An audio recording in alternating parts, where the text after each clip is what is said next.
Hello everyone, myself Rajat. Welcome back to Olhans Cyber Brief, your weekly roundup of India's most shocking cyber attacks, frauds, scams, and threats. We bring you facts and analysis so that you can stay one step ahead.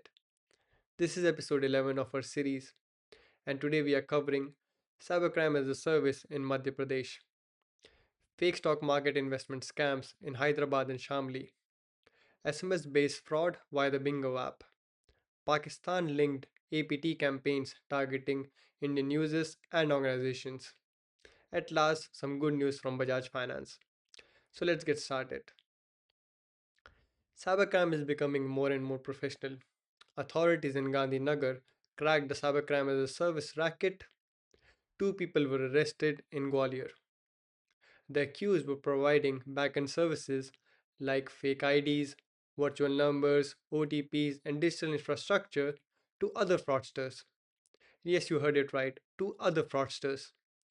These tools were later used for fake investment scams and e commerce fraud. This is not random hacking. This is a structured business that's enabling fraud at scale. Let's move on to our next news. Pressure can be very dangerous.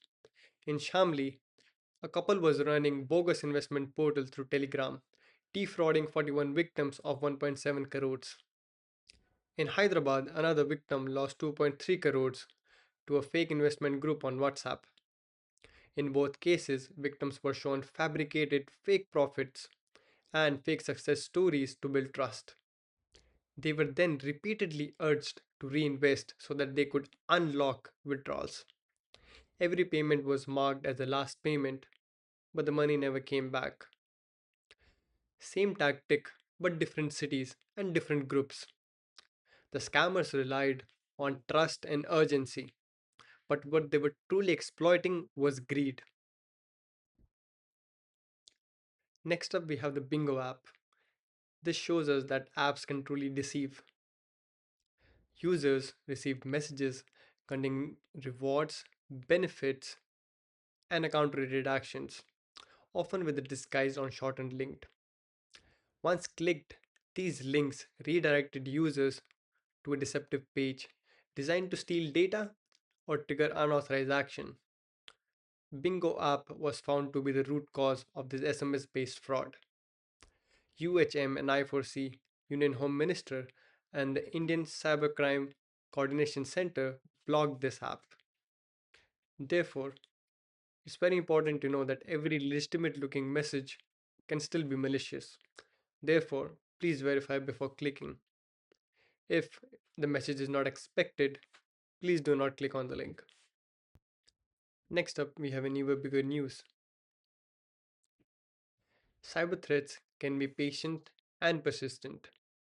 Researchers showed a Pakistan linked advanced persistent threat targeting Indian users and organizations. The campaign used phishing messages and malicious files designed to blend into daily digital activities like downloading files or downloading a software update. Once inside the system, the attackers focused on long term access rather than immediate damage. Cyber attacks like these, that are based on geopolitical actions, often blend in and wait. Awareness is the first line of defense. Now let's move on to some good news. Bajaj Finance conducted a cyber fraud awareness drive in Nizamabad as part of its nationwide initiative. Students, faculty, and law enforcement learned practical safety steps like enabling two factor authentication, avoiding suspicious links, and reporting suspicious activity early. This matters because education and awareness help communities prevent scams before they happen. I'll repeat it. These education and awareness help communities prevent scams before they happen. Let's move on to the critical part of our video.